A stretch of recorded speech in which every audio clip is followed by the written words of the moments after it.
The sound that shattered my world wasn't a scream, but a laugh, a cold, collective chuckle that rippled through the packed pews of First Methodist Church of Savannah, Georgia, during my own brother's wedding rehearsal dinner.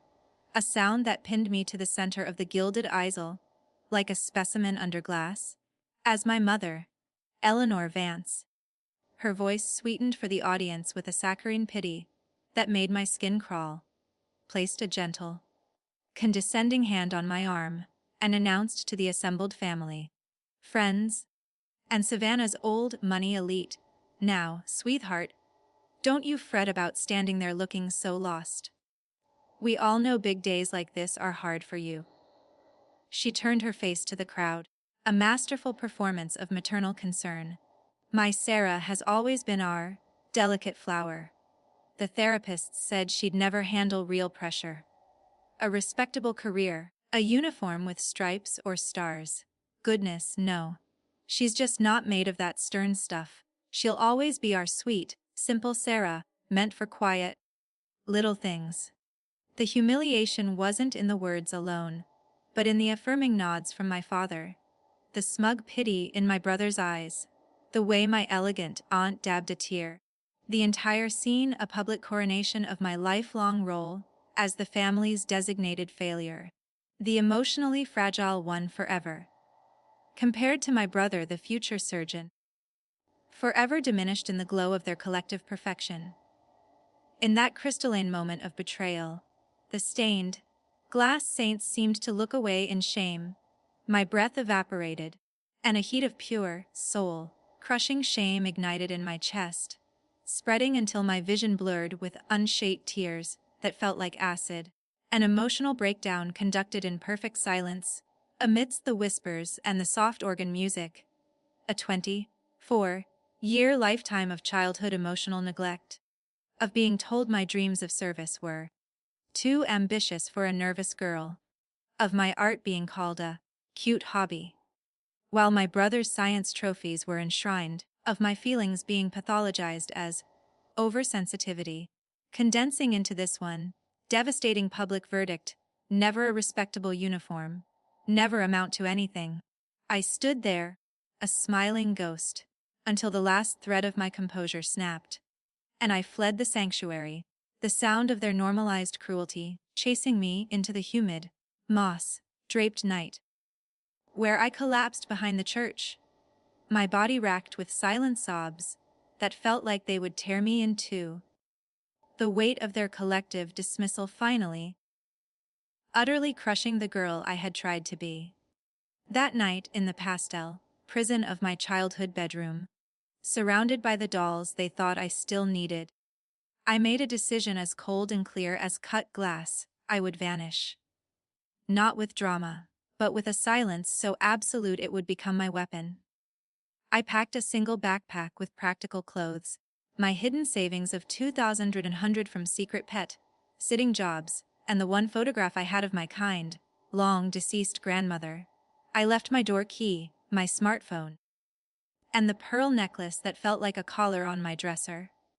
As a peach-hued dawn broke over the Savannah River, I boarded an Amtrak train headed north, my reflection in the window a pale, resolute stranger whispering a vow that the sweet, simple Sarah was dead and buried in Georgia, and that one day, Eleanor Vance would look at me and see not a delicate flower, but an impenetrable fortress, a woman wearing a uniform she could not fathom. The city of Chicago, with its roaring L trains and architectural canyons of steel, was a baptism by ice and indifference. The loneliness was a physical entity, a constant chill in my tiny studio apartment in Rogers Park that no radiator could ever chase away. The low-paying survival jobs a relentless treadmill of anonymity, the dawn shift unloading produced trucks at a Fulton Market warehouse, my hands chapped and raw from the cold. The late night cleaner in a downtown skyscraper, pushing a cart through empty offices, where ghostly reflections in dark windows were my only company.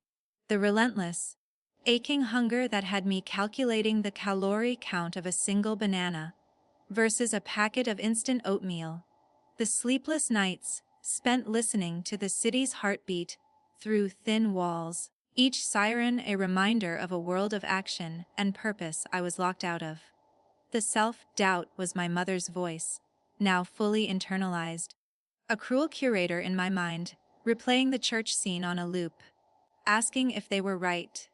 If this grimy struggle, this ache of solitude, this fear at the end of every month, was the natural habitat of the delicate flower. If dreams of uniforms and respect were fairy tales for other, sturdier American girls, the silent tears came in the fluorescent glare of a 24-hour laundromat, into the steam of my instant noodles, into the rough polyester of my work vest. Tears of an emotional isolation, so profound it felt like floating in the vacuum of space. An inner breakdown, where the only thing holding the fragments together was a fierce, burning coal of defiance I didn't yet dare to name. And from that absolute zero, a quiet decision formed, not in a burst of passion, but in the slow, tectonic settling of absolute resolve. I would rise. My revenge would not be a letter or a lawsuit, it would be the life I built, brick by silent, disciplined brick. I would become so formidable that their memory of me would seem like a childish fiction. Discipline was the scaffold upon which I rebuilt my soul. I lived by the clock, by the budget, by the plan. Every cent from my backbreaking jobs was allocated rent, the cheapest groceries, and the rest funneled into a community college fund. I enrolled at Malcolm X College, choosing courses with the strategic eye of a general. Introduction to Law Enforcement, Criminology, Forensic Psychology, American Government. Resilience was the 5 a.m. bus ride to class, after a full night of cleaning. My eyes gritty, but my focus razor sharp, absorbing knowledge like armor plating. Patience was the slow, meticulous accumulation of a perfect 4.0 GPA, the respectful relationships forged with professors, a retired Chicago detective, a former public defender, who saw not a fragile girl, but a mind of granite focus and a hunger for order they recognized and nurtured. Through a work-study program, I got a clerical job at the Cook County Sheriff's Office. A foot in the door of a world of badges and duty. I volunteered for extra shifts, mastered records management systems, and quietly observed everything. The chain of command, the codes of conduct, the unspoken language of respect. My breakthrough came when a deputy chief, impressed by my preternatural calm, during a chaotic administrative crisis, recommended I apply for a unique pathway program, the Federal Bureau of Prisons. It was uniformed service, he said, a critical arm of justice often overlooked, requiring immense resilience, intelligence, and unwavering integrity. It was perfect. The training at the Federal Law Enforcement Training Center was a forge. They broke down recruits to build up officers. The physical training was grueling, the academic load heavy in criminal law and correctional psychology, the tactical drills demanding absolute precision. I embraced the pain, the exhaustion, the mental pressure. For the first time, what my family called fragility was reframed as controlled composure. My ability to remain calm under extreme stress, to de-escalate with words, to observe minute details, all the traits they had pathologized, were now my greatest professional assets. The day I graduated, standing at attention in the crisp, green uniform of a United States federal correctional officer, the badge gleaming over my heart, I felt a seismic, silent shift. The uniform wasn't just cloth, it was a covenant, a statement of my belonging to something vast and honorable, the American justice system. My first posting was at the High Security USP Thompson in Illinois. The work was challenging beyond imagination, a daily test of my resolve. But within those walls, I found my power. I earned a reputation for fairness, firmness, and an almost eerie calm that could diffuse volatile situations. I pursued further certifications, crisis negotiation, intelligence analysis, and my career began a steady, silent ascent. I transferred to a specialized administrative facility, then to a role at the BOP's North Central Regional Office. I was no longer just an officer. I was a trainer, a policy advisor, a woman whose authority was earned in the most demanding environments America could conjure. With success came financial independence, a secure condo, a reliable car, investments. Not for show, but for the unshakable autonomy that was my truest trophy. The revenge was calm, legal, and dignified. It was the life of purpose and respect I built for myself, a life that stood in utter, unassailable contradiction to every belittling word ever spoken in that Savannah church. The call came on a secure line to my desk at the regional office. It was a notification of a high-level interagency transfer.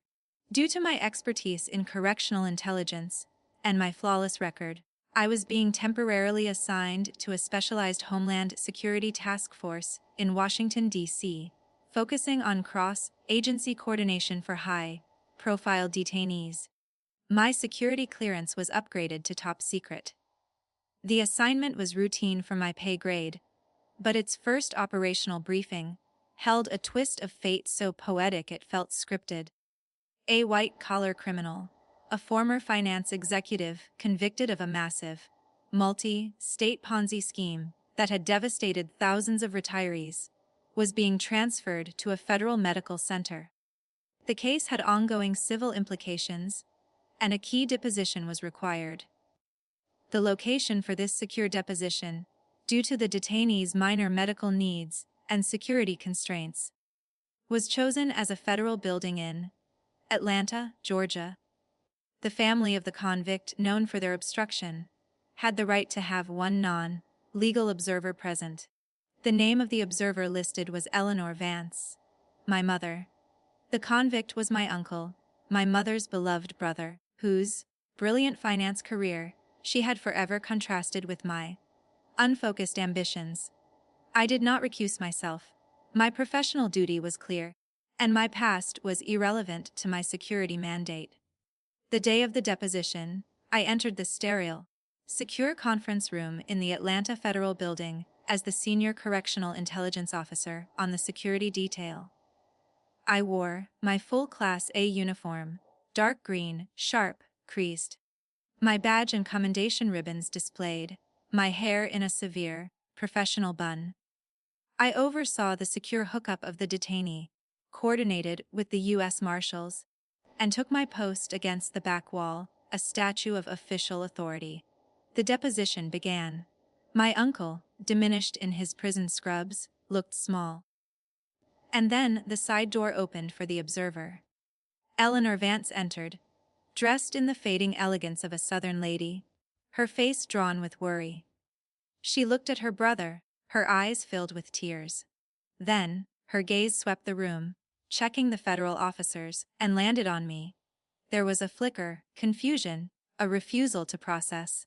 Her eyes scanned my uniform, my badge, my utterly impassive face. They darted to my nameplate VNCS.